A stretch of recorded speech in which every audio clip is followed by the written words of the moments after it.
Musical Hell is hitting the high seas next year. Check out the video information to find out how you can join me and the hit musical 6 on the Norwegian Bliss.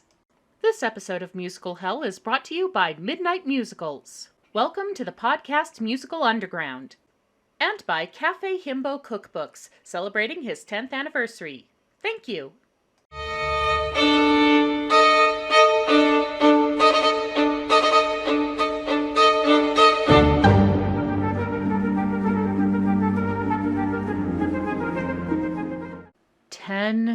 Years. 10 years have I sat in judgment of the worst musical atrocities created by mankind. And yes, 'tis but a breath in the ageless infinity of the celestial infernal realms. But oh, the task laid upon me weighs heavily on my horns some days. Days like today, when I confront the most notorious, most baffling, most offensive of offenders, music. If you were following film news at all in early 2021, you no doubt heard tell of Sia's infamous feature directorial debut, but as that was half a pandemic ago, let's review.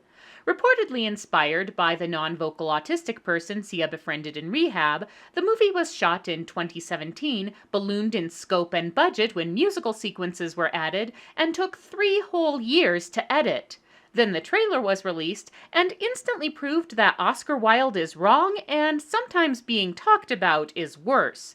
The autistic community was dismayed that Sia had cast her favorite pet dancer, Maddie Ziegler, in the title role, angered when Sia claimed that she had tried working with an autistic actress but found it too difficult, and infuriated by the first look at the results. Sia fell back on the "don't judge until you've seen it" defense, but the few people who took her up on that offer only had their misgivings justified. Critics hated it, audiences hated it, everyone got weirded out when it was revealed Ziegler's relationship with the singer had some questionable aspects, and the only people who didn't immediately run screaming for the hills were the Hollywood Foreign Press Association, proving once again that the musical or comedy categories are the biggest joke in the laugh riot that is the Golden Globes.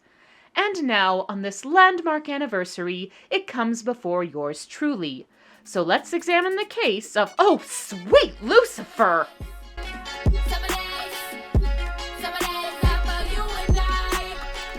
Oh, this is going to hurt. Right. Let's get right to the behemoth in the room and discuss how this movie treats autism, beginning with the casting of Ziegler as music. Now, acting being acting, it is not always necessary for an actor to have an identical background to that of their character. For example, in this movie, New York native Leslie Odom Jr. plays an immigrant from Ghana, and while there are a lot of issues with that character, the casting is not necessarily one of them. But it becomes a problem when marginalized people are shut out of their own stories.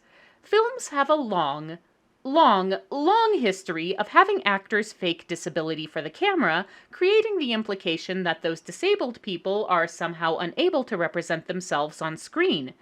And while some of that casting, while misguided, has resulted in a credible performance, this is not one of those times.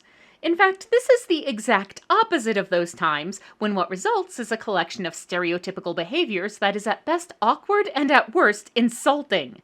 It should be noted that this is not Ziegler's fault. She was 14 years old and following the direction she was given, and by all accounts she was not comfortable with that, even bursting into tears at the justifiable fear that her performance would be seen as mockery. There were adults in the room who should have known and done better but didn't, and it is on them that the blame for this characterization falls.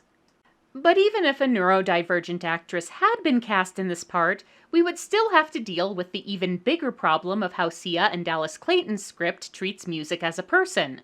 In short, it doesn't treat her like a person.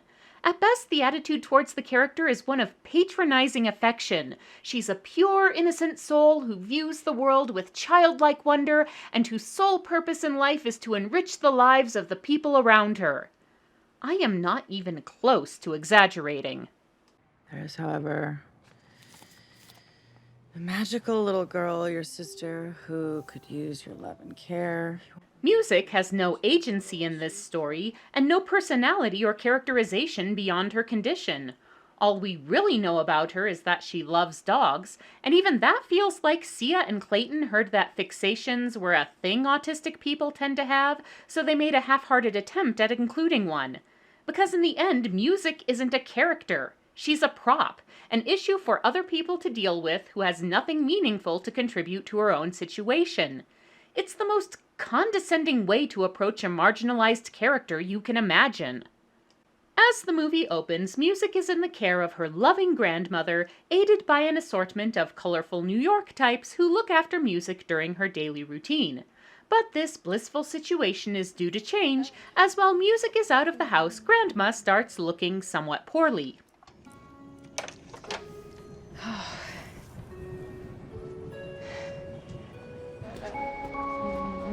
Get used to this editing. It doesn't get any better and compromises sin number 2. What you are seeing is the result of multiple editors' work over the course of 3 years, as Sia claimed to have issues finding someone who understood her vision. If the finished product is any indication, said vision was a series of random, incoherent cuts with the occasionally nauseatingly wobbly long shot. Rapid cutting in a movie can be used to convey chaos or wild activity or intense passion. Here, it conveys nothing beyond, "Look how artistic I am!" And then there are the moments that are laughably on the nose, like when music comes home after Grandma has collapsed in the kitchen.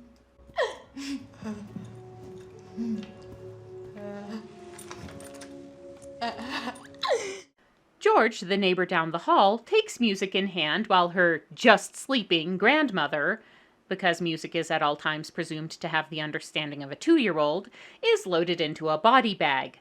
The EMTs ask George about next of kin, which he's a little cagey about, probably because said next of kin is snoring through an AA meeting. Did your grandmother really just die? Yeah, it's fine. I don't really know her very well. Hey. Do I have to do something to get one of those, or can I just buy one?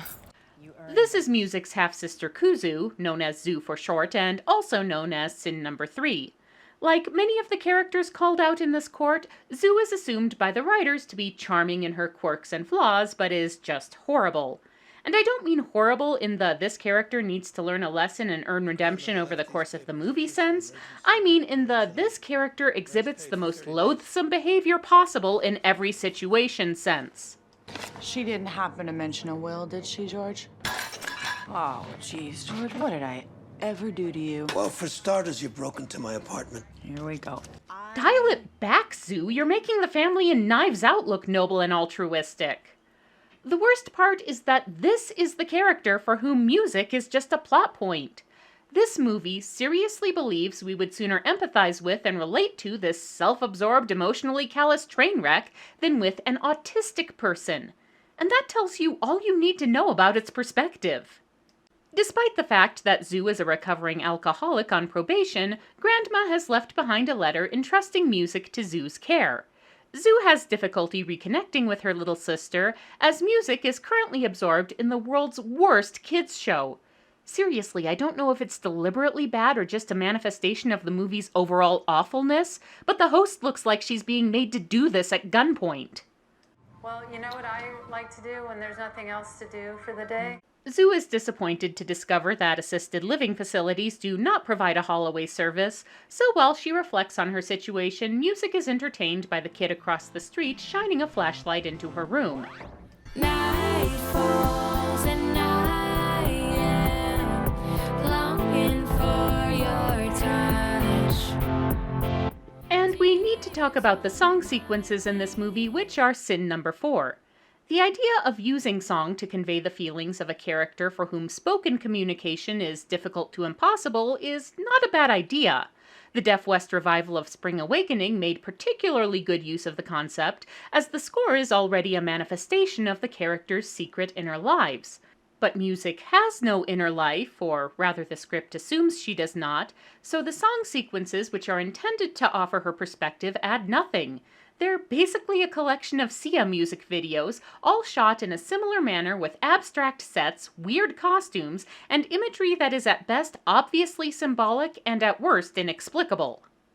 The next morning, Music wants to get back to her usual routine of having eggs for breakfast, but Zoo is not much of a morning person, or a cooking person, or a people person. It's a frustrating experience, and when Zoo doesn't braid Music's hair because she doesn't know how... Seriously, you have a phone. It's like a 5-second Google search. Music starts to have a meltdown. It was just... Okay, it's okay. Music, it's okay. In the midst of this, Leslie Odom Jr. shows up at the door, for which Zoo is grateful. And not just because most people inclined towards the masculine gender would be happy to see Leslie Odom Jr. show up at their door. Odom's character takes stock of the situation and... Look, I'm going to show what happens next because this part really is its own condemnation, but it's not going to be pretty, and some of you may need to opt out on it. So if you have issues with disability abuse, especially restraint, please feel free to leave the court and rejoin us at this point. All right, here we go. I'm going to crush you now and make you feel safe. You're not hurting her, are you? No, I'm not. I am crushing her with my love. This scene is a huge reason why music is reviled in autistic communities. Because the idea that an autistic person might need to be forced to the ground like this for their own good isn't just outdated and harmful, and had been regarded as such well before the movie was filmed, and it's not just a terrible experience that has been described as humiliating and dehumanizing by those who have endured it. It has been, quite literally, lethal. Improper restraint techniques, particularly with the subject face down, which Zoo does later in the movie, have resulted in suffocation and death, and have been outlawed in several places for that reason. And to have this treatment presented as an act of love is absolutely horrifying. And despite Sia's claims that these scenes would be cut in later editions of the movie, that obviously has not happened, which very much adds insult to injury. Everybody back? Good, let's continue. So Leslie Odom Jr.'s character is named Abo Odom. You don't know how much I wish I were making that up. And he is, as previously mentioned, originally from Ghana. Specifically, a village in Ghana, which is as close as the script ever gets to pinpointing his origins. He has some previous experience with autism, as his brother back home was on the spectrum. Where's he now? He is dead now. Oh, I'm sorry. It's all right. Special needs are not well understood in my country. In fact, in my village, it was considered a curse. Yeah, you know how it is in Africa, what with their vaguely exotic accents and vaguely kente-patterned clothing, and the backwards beliefs in their vaguely defined villages. The terrible autistic representation in this movie is so notorious and pervasive that the terrible black representation has kind of flown under the radar. Believe me, it will get worse. Abo is a former boxer, a fact which leads me to believe the writers brainstormed typical jobs for a black man and went with this after rejecting jazz musician and cotton picker, and he currently teaches the sport to the local youth, including kid across the street Felix, who really doesn't want to be there but is forced into it by his abusive adoptive Asian dad, who runs the local dry cleaners because of course he does. Zoo's profession is selling black market prescription drugs, which she obtains from her vaguely gay supplier Rudy and distributes to penthouse-dwelling cameo artists. She just complains incessantly, and I'm literally reduced to when I was 14. Is your mom still alive? No. Oh, lucky you. While Juliette Lewis gives Zoo information for a new customer, Abo has some issues with medical price gouging before helping Music learn to use a talking pad and then pool party. Come on, Music. Come on. Yes or no? No. Very good music. Oh my gosh! I don't think I can overstate how awful this movie is at telling its story, how much it lacks even the slightest sense of dramatic or narrative coherence. Scenes are either too short to matter or too long to be comfortable, and everything is cut together in a clumsy, haphazard manner. Zoo and Music's relationship doesn't follow an arc so much as it teleports to different stages. Zoo was frustrated and wanted as little to do with her sister as possible, and now she's trying to bond with Music and inspiring a song sequence with the most horribly unflattering costumes in the movie, and that is saying quite a lot. 1 + 1, take 'em all around the world. 1 + 1. Zoo's relationship with her putative love interest Abo isn't any better. They trade random exposition about themselves and music's condition until suddenly they're having a quiet, vulnerable moment in the middle of a blackout. See that scar? Now I got it. Falling off the fire escape. And this is the scene that really hammers home the incompetence of the storytelling, because this blackout exists for absolutely no reason other than to provide mood lighting while Zoo and Abo trade backstories.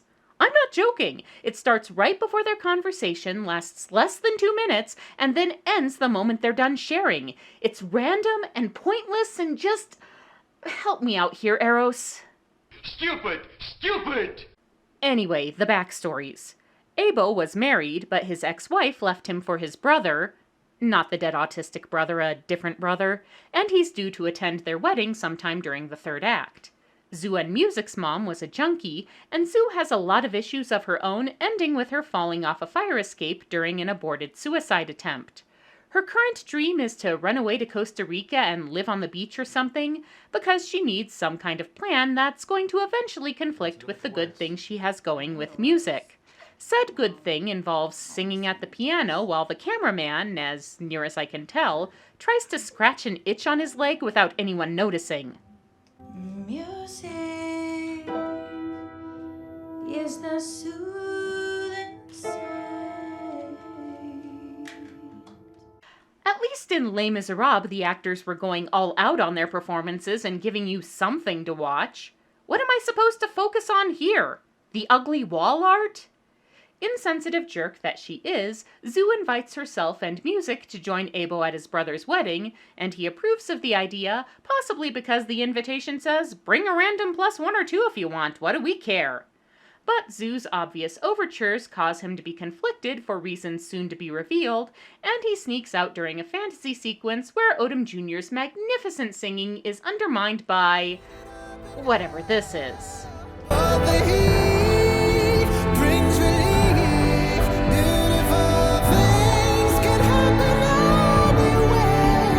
I think we all need a palate cleanser after this, don't you?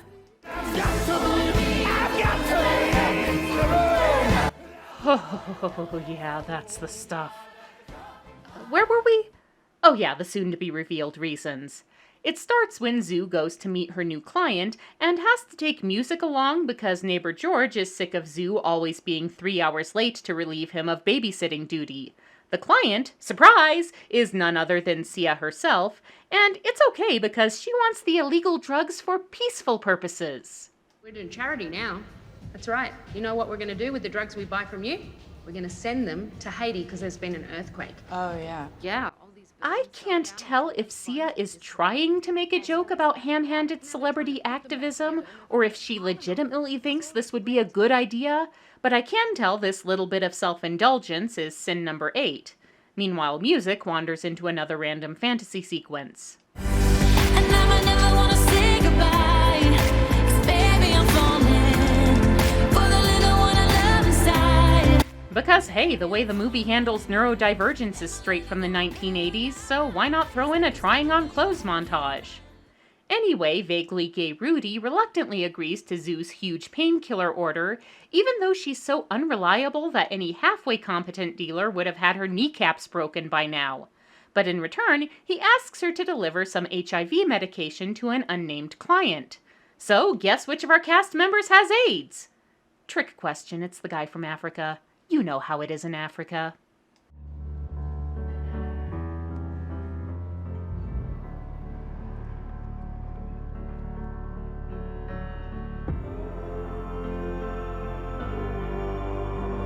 Do something! Do something! Do something! And since there will never be any real payoff to this development, let's skip ahead to the next one, which involves Music getting stung by a bee in the park and having an allergic reaction. Zoo, who wasn't paying attention when Music's allergy was mentioned, gets to demonstrate how absolutely invested she is in her sister's fate now because of reasons. It's okay, it's okay.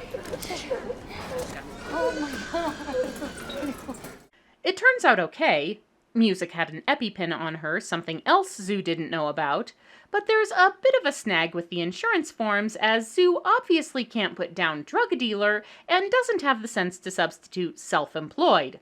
Worse, her bag with the drug stash for Sia was left behind at the park, so now she has no way to pay off her debt to vaguely gay Rudy.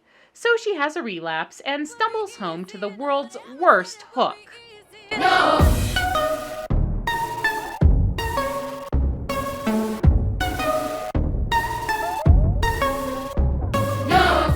Across the street, Felix is shopping for service dogs when he hears his dad being abusive in the background and goes to intervene.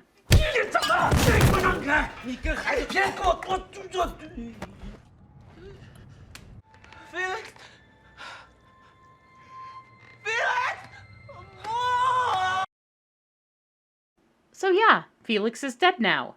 Felix, who has had little screen time, no real lines or meaningful interactions with the main characters, and who is barely even named on screen, has randomly died with very little setup and absolutely zero payoff or resolution. Because in the end, this movie doesn't care about him, any more than it cares about music or Abo or anybody struggling with any kind of marginalization. This movie is just interested in parading these characters and their issues before the audience, then patting itself on the back for a job well done because it thinks simply acknowledging the existence of marginalized people is sufficient allyship, and it can't be bothered with doing anything as difficult as letting them speak for themselves because it assumes they don't have anything to say. Battered and bruised from her bender, Zoo finds Abo and confesses to feeling like a big mess, although not nearly as big a mess as her emotional breakdown monologue. I woke up and she'd wet herself. There's a reason I don't drink. But for reasons never entirely explained, Abo decides things aren't working out with them and kind of breaks off their kind of relationship. With nowhere else to turn, Zoo goes to neighbor George, who has been on the receiving end of her selfishness and stupidity since well before this movie started. I need help.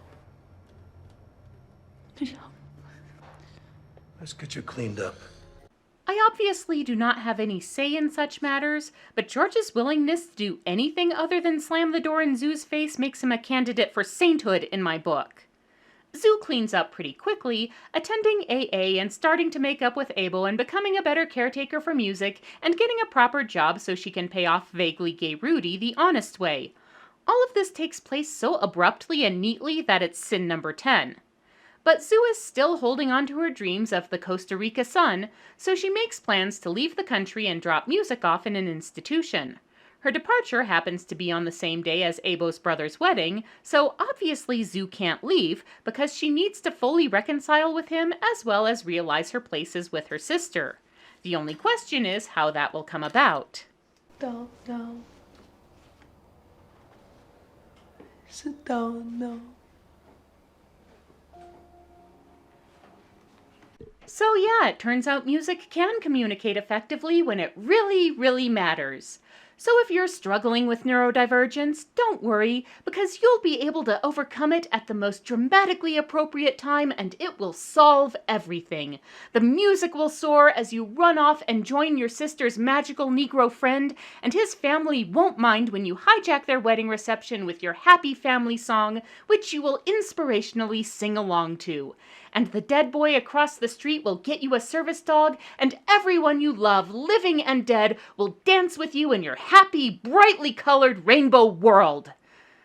I never thought I would go above 10 sins on a movie, but you did it, music. You broke the scale. You have insulted every person watching this in every possible manner, and if there was a place worse than here, I would damn you to it.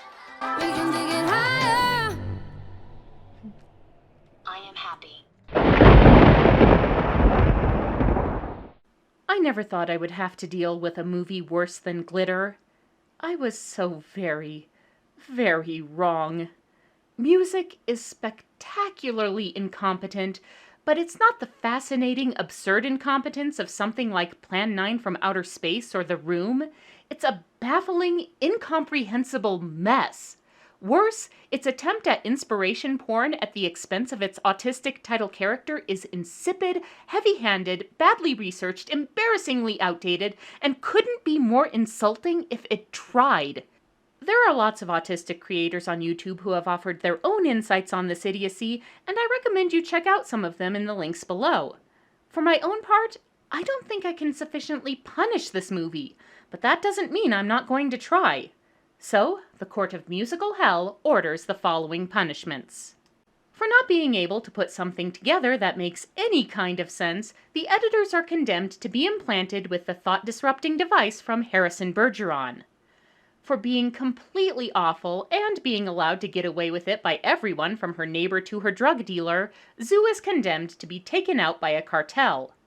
Finally, for her nauseating and condescending portrayal of autism, Sia is condemned to forever be treated like a 3-year-old who doesn't know her own mind.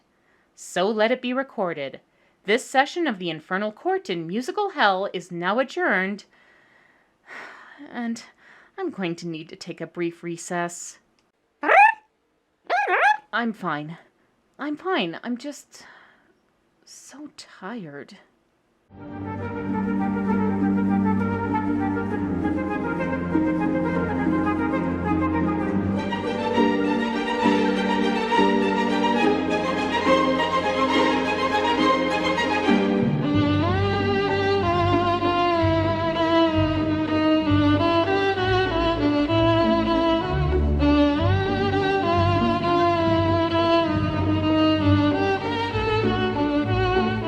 Thank you.